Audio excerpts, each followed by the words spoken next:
Welcome back student to our complex analysis course, which is in the mathematical method course is one of the major part we are dealing with.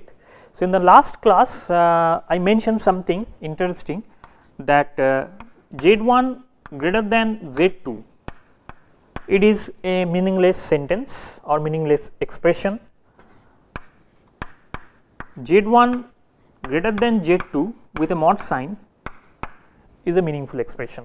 This is a meaningless because I am comparing two points. Here I am comparing two lengths, which is justified. So, now let me show you the geometric representation. So,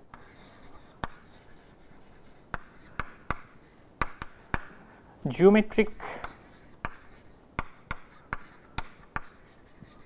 representation of a complex number. So, geometric representation of a complex number. What is the meaning of geometric representation? In the very first class I mentioned that I have a line which I call the real axis, over which all the real quantities are there. This is 0 and this is positive, this is negative, all the quantities are there. Now, I find x square plus 1 equal to 0, this kind of solution, the solution of these things do not have any real solution. So, the solution I find something which I call imaginary. So, now the imaginary numbers, if the imaginary numbers are there, then we need to put this imaginary number somewhere here, but it should not be in the real axis, it should be somewhere else. So, for that, for them we need to find another axis which is perpendicular to the real axis, and this is your imaginary axis. If I say this is my 1, this is my 2, this is my 3, this is my minus 1, this is my minus 2, this is my minus 3 and so on, then in this side I should write this is my I, this is my 2I, this is my 3I and so on. In the downwards I have minus I, minus 2I, minus 3I and so on. So, now the things are clear. If I have one number 1, if I multiply that with another quantity I, essentially I am having this point going to this point. So, that means a 90-degree rotation is there somewhere. Then this point again I multiply with I will have minus 1. That means this point again have a 90-degree rotation and I am coming back to minus 1 point. Again I am multiplying this minus 1 with a I, and when I multiply these things, then I will have a minus I. That means I am again rotating 90 degree and come to this point. Let me use another color, this point. Again I multiply this minus I, this quantity with I will have 1. So, I will return back my original position, which is here. So, that means by multiplying a real number with some number which is complex, which is totally imaginary, is eventually I am rotating this point from here to here and then here to here and here to here. I can see that. So, I have a real number and just multiply with I or 2I or 5I, whatever I like. What we are doing, we are putting this point or rotating this point somewhere here.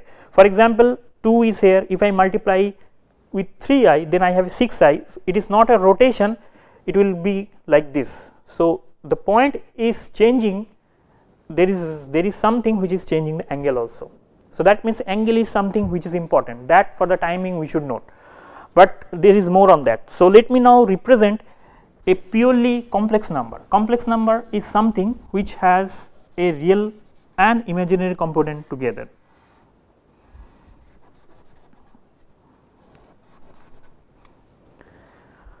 Okay, this is I, this is minus I, this is 1. So now any number, complex number z, which is say x plus iy, where x and y both are real,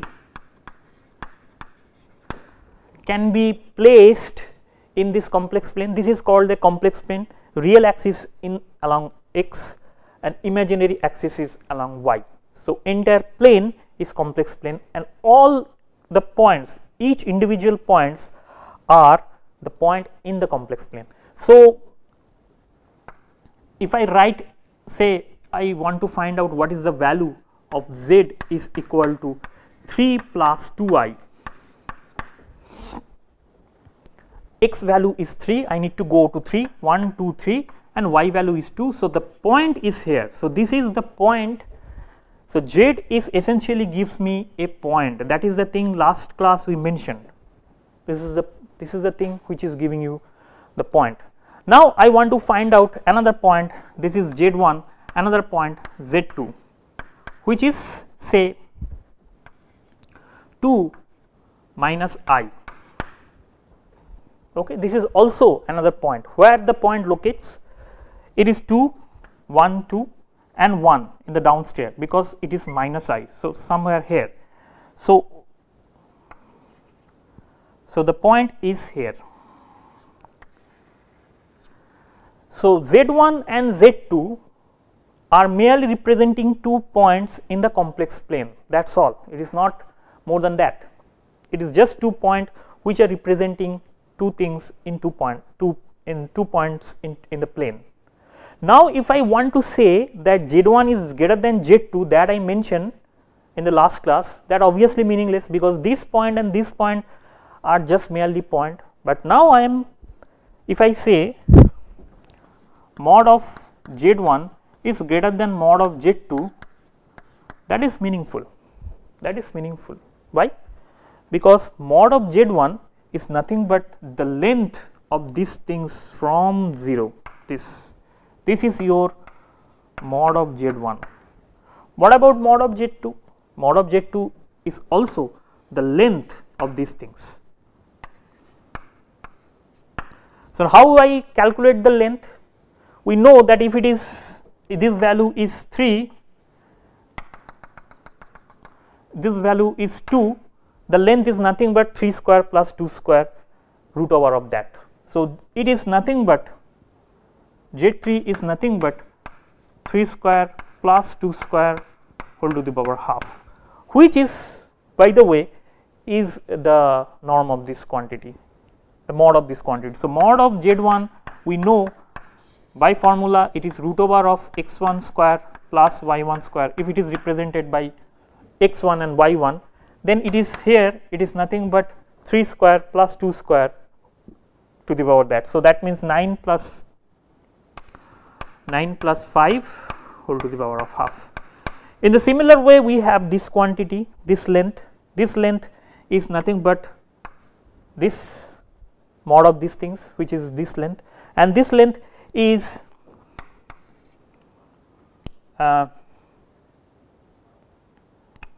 2 square plus 1 square whole to the power half root over of 5. So here I have something and here I have something. Now I am saying that mod of z1 is greater than z2, because it is giving you the length of these two points. Okay, so now I understand what is the meaning of these things. Now few interesting things of that. I have 2 points, these and these. So it seems to be a vector like thing. So now I want to find out z3, which is the addition of these two quantity, z1 plus z2. So I know the addition formula, z1 is 3 plus 2i and Z2 is 2 minus I. So, that means it is something 6, 3 plus 2, sorry 5 and then plus 1, that means 5 plus I. So, if I put this 5 plus I, it will be somewhere some point in here, and how we are grading these things. So, it is basically the vector rule we are having. So, vector rule suggests that if I add these two quantity like one vector plus another vector, I will generate another vector. So, let me do that like this. So, I need to extend this to find out where the point should locate. It is 4, it is 5. So, if I make a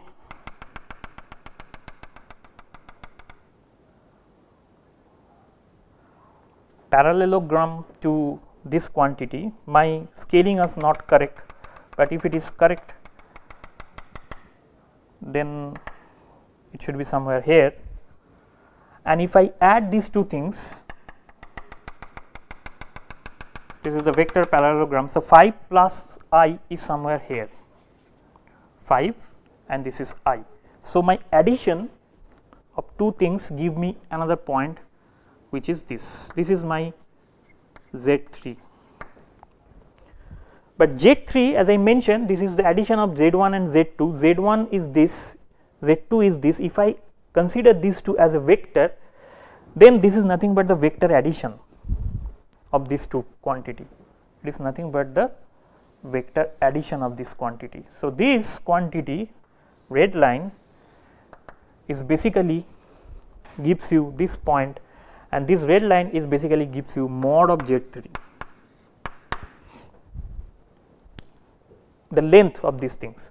So, addition of two quantity in this plane, addition of two complex quantity in this complex plane is nothing but, if I consider these as a vector, this as a vector, and if I add these two vectors separately, I will have a resultant vector. It is something like the resultant vector, which is given by this Z3, and from 0 to Z3, if I join, the length of this line is basically the norm or the mod value of this quantity.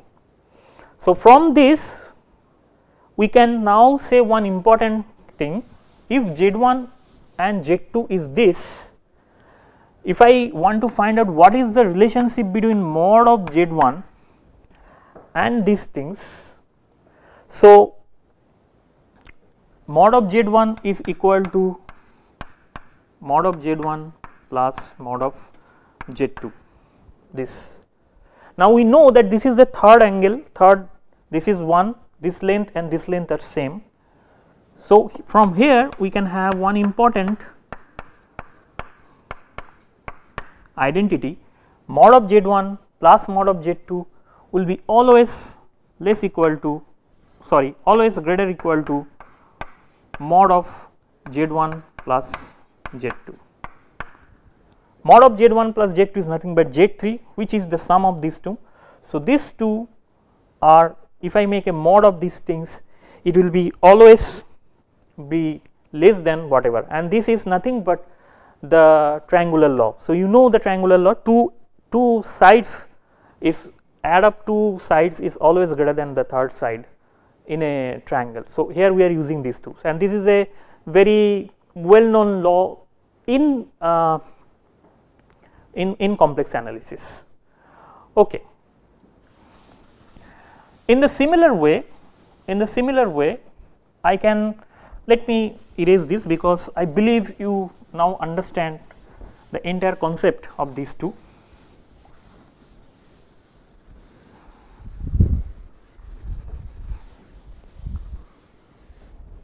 With this, we can also write a general form, Z1 plus Z2 plus Zn is always less equal to mod of Z1 plus mod of Z2 plus mod of Zn in general.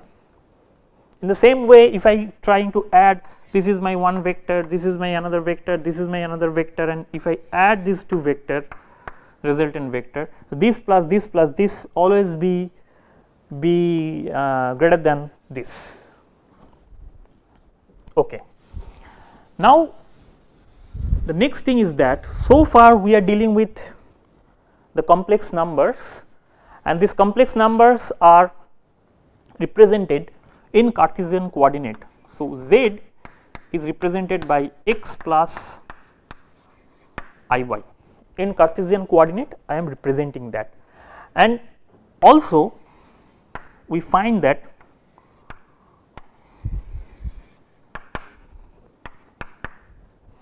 this is my real axis, this is my imaginary axis, and Z I represent like x plus iy. So some point here, this is my x, this is my y, so somewhere here. So this point is my xy, which I represented like x plus iy, and this is my Cartesian coordinate. Now we can also write the entire thing in different coordinate system, which is polar. So we call it the polar form. What I need to define to define this point, which thing I need? First thing is the coordinate, which is here x and here y. So once the coordinate is given to you in the Cartesian form, you readily understand which point you are talking about, and this point is nothing but the complex number. Now what I try to do, that I try to define the same point in different coordinate system, and here my coordinate system is polar. So if I have this angle theta and this r here, then I can also write these things. What should be the coordinate of this? I should write it as r theta. This is a different coordinate, polar coordinate. In the polar coordinate I also write these things. Now if I write r theta, readily you can understand there is a relationship between r and theta and x and y, and we know that very well. So r is nothing but x square plus y square whole to the power half. It has to be, because r is the length of this number. So if this is my z, which is x and y, so r is nothing but the mod of z, so which is equal to mod of z. Okay. What about theta? Theta also we know, because I know this is x, I know this is y. So if x and y is known to me, then what I can do? I can do tan theta is y by x. So theta is tan inverse of y by x. So I have r in form of x and y, I have theta in form of x and y, and if I have r and theta in my hand, I can readily write this into another coordinate system, r and theta. But apart from that, I can write these things in a different way, not in a different way, but let me now replace this x and y in terms of r and theta. My goal is to write z in terms of here z. When I write z, I should write it here, z is a function of x and y, right. I need to write z, which is a function of r and theta. How to write that? So now my x has to be replaced and y has to be replaced in terms of r and theta, in terms of r and theta. So from here I know that sin theta is how much?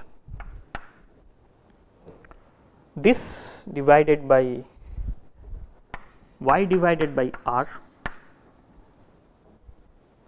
cos theta. How I define cos theta? X divided by r. So, my y is essentially r of sin theta and my x is essentially r of cos theta. So, now I can write my x and y in terms of r and theta and r and theta. Once I do that, then I can readily write this as r cos theta plus I sin theta. So, I define the same point, in terms of x y, which is coordinate system, but apart from that I can also write this in a different way, which is cos theta plus I sin theta. After having that, let me now erase this. Hopefully you understand what is the geometry. A beautiful thing comes to our hand. So, now I defined a complex number in a complex plane with x and y and an r and theta, which is defined in this way. So, let me do one thing. So, what is e to the power theta? Expansion of e to the power theta is 1 plus theta by factorial 1 plus theta by factorial 2 plus theta square theta cube by factorial 3 plus theta to the power 4 by factorial 4 plus theta to the power 5 by factorial 5 and so on. This is the expression of e to the power theta. What is the expression of sin theta? Which is theta minus theta cube by factorial 3 plus theta 5 by factorial 5 minus theta 7 by factorial 7 and so on. Only the odd numbers with changing sign. Cos theta is 1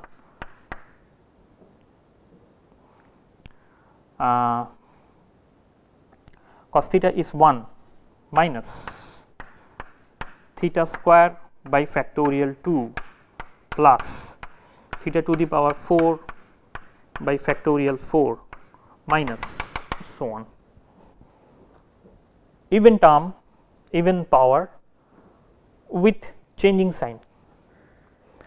Now, once I have sin theta and cos theta in our hand, then readily I can put one thing, that if I put e to the power I theta instead of theta, then this expression is slightly changed and it will be theta e to the power I theta is 1 plus I theta by factorial 1 minus theta square by factorial 2, because theta square there is a minus, because in place of theta I am putting I theta and then I make a square of that. So, minus sign will be because of that I, then minus of I of theta cube by factorial 3, this term will be plus of theta to the power 4 factorial 4, this term will be plus I theta to the power 5 by factorial 5 and so on. Now, if I look very carefully to this term, 1, this thing, these things, all the terms which are associated with even powers, if I take this term aside,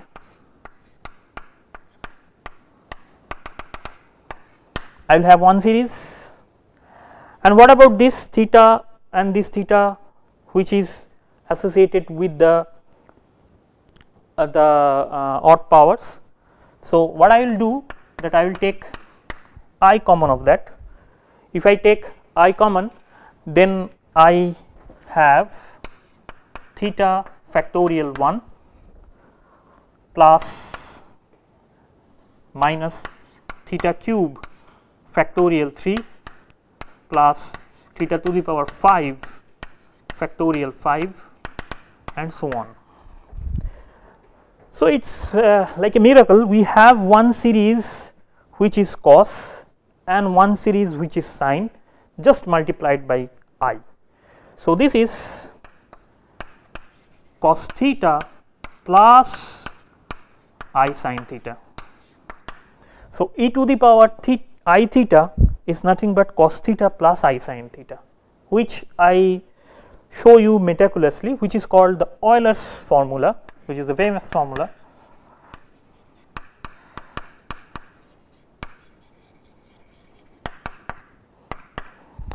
And if I use this Euler's formula, then the point can be represented in a more compact way in polar coordinate. So, this quantity if I write in polar coordinate again with r theta, it is r cos theta plus I sin theta. We know that e to the power I theta is cos theta plus I sin theta. I will just replace this cos theta plus I sin theta to e to the power I theta. So, r e to the power I theta is the representation of a complex number in the polar form, and very compact form, very useful form, and this is something which gives you many interesting ideas, and we will go to this. For example, if I multiply two quantities Z1 and Z2, so basically it is e to the power r e to the power I theta 1 multiplied by r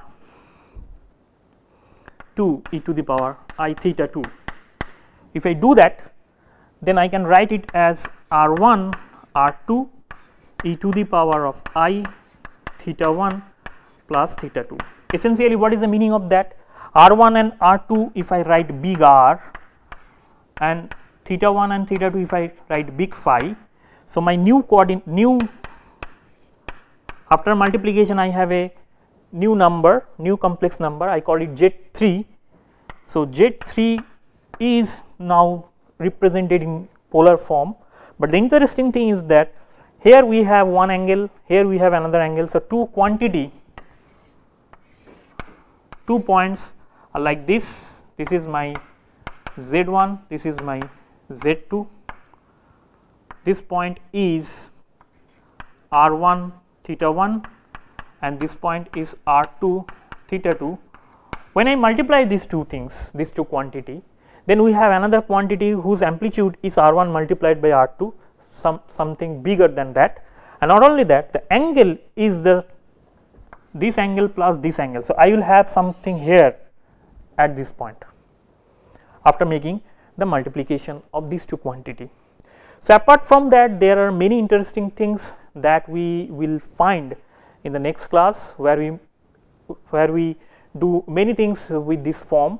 We need to find out for example, the square root of some complex number, how to find out the square root of this complex number using this particular form. We will learn that, but the concept is very nice, that you can represent a complex point in a complex number in complex plane in terms of x and y, which is convenient, but also you can do the same thing by putting the point in these things, and you will find more information, and you can extract more information with this form, and that is also equally important and give you much more interesting aspects of complex number, and we will learn that in detail in the next class. So, with that, so let us stop this class today here. In the next class, we start with this geometric representation and this polar representation, and find out many interesting things which is related to complex analysis, and will be helpful for you to understand the complex analysis or complex points in a more convenient way. So, with that, let us stop here. Thank you for your attention. So, see you in the next class.